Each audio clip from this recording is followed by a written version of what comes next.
The difference between Gandalf the Grey and Gandalf the White begins with one of the most defining moments in The Lord of the Rings, the epic battle between Gandalf and the Balrog deep within the mines of Moria.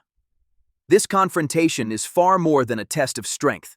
It is the turning point that reshapes the spiritual and moral hierarchy of Middle-earth.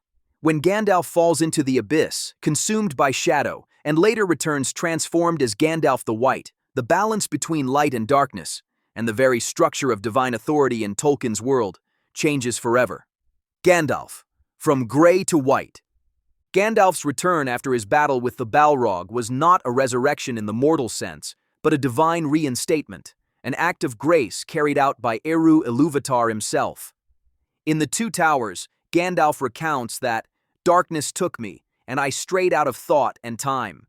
His words describe an experience beyond the world's limits, where his spirit was purified and reforged for a greater purpose. When he was sent back, until his task is done, it was not by the valor, but by the Creator above them. This distinction is vital.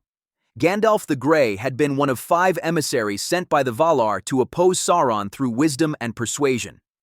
But after his death and acceptance, Gandalf's commission changed. No longer merely an advisor among equals, he returned as the chief authority among the Istari, the new head of the Order, carrying the mandate that Saruman had betrayed.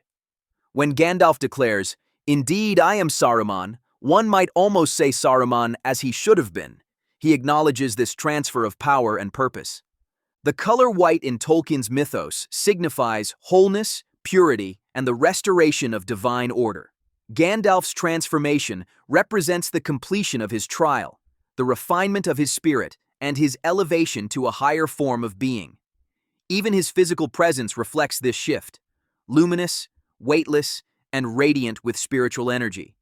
Thus, the change from grey to white is not symbolic alone. It marks Gandalf's ascension from emissary to ambassador, from a servant of the Valar to the direct instrument of Ilúvatar's will in Middle-earth. Through this transformation, he becomes both guide and guardian, carrying divine authority into the final battles of the Third Age. New authority and power. With Gandalf's return as the White Wizard, his status within the Order of the Istari changed entirely. No longer the humble wanderer acting through influence and persuasion, he now bore the full mantle of authority that had once belonged to Saruman. His words in The Two Towers make this explicit. "Indeed, I am Saruman," one might almost say Saruman as he should have been. That declaration reflects both his new rank and his restored purpose, to act as the chief agent of divine will in Middle-earth. This authority is not symbolic. When Gandalf faces Saruman at Orthanc, the same wizard who had once imprisoned him is now powerless before his command.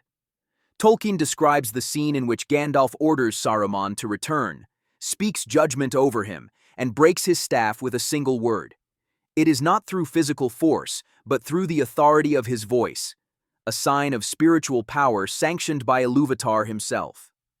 In the Letters of J.R.R. Tolkien, the author explains that Gandalf was now permitted to act in emergency as an angel, though still bound by restraint.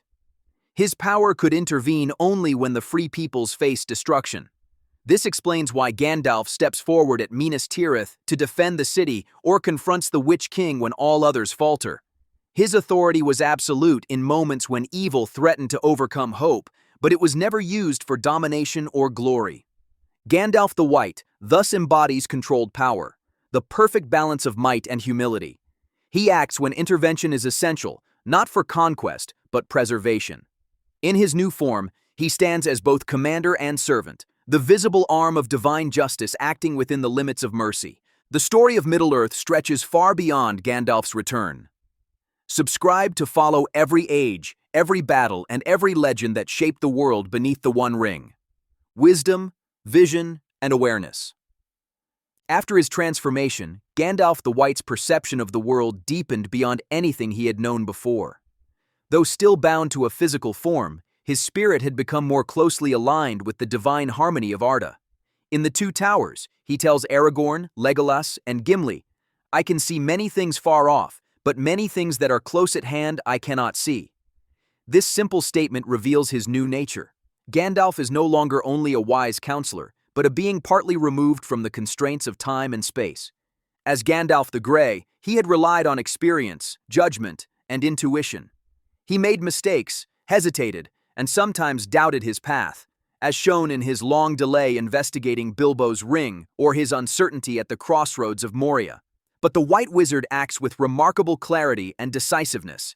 Within days of his return, he rallies Rohan, heals King Theoden, defeats Saruman's influence, commands armies, and organizes the defense of Minas Tirith. His actions no longer reflect cautious deliberation, but conviction born of higher insight.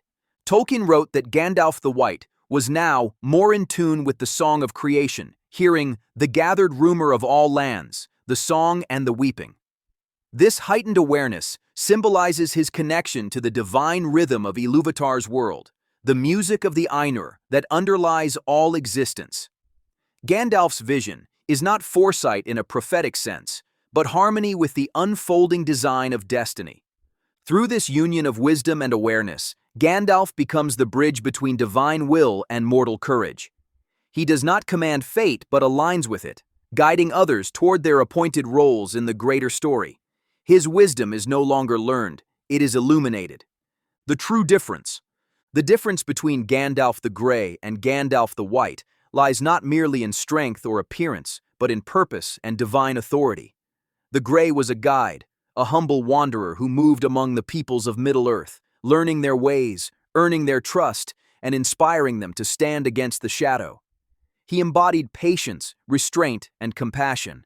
His power came from empathy and faith in others, the conviction that even the smallest hand could shape the fate of the world. But Gandalf the White represents the culmination of that mission. Having faced death and been accepted by Ilúvatar himself, he returns not as an advisor, but as a guardian, the visible expression of divine intent. The transformation is not one of power gained, but of purpose clarified.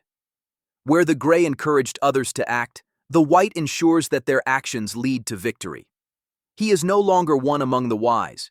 He is the appointed keeper of balance, intervening when evil threatens to tip the scales beyond recovery. In the Grey, we see service. In the White, sanctification. Gandalf's humility remains, but now it is fused with divine certainty.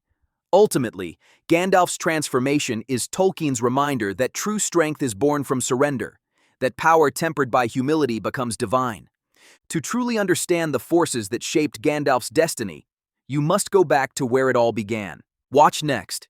The entire First Age explained in detail, the story of how the Valar descended into Arda, how Morgoth's wars scarred the world, and how the struggles of gods and heroes laid the foundation for everything that followed in Middle-earth.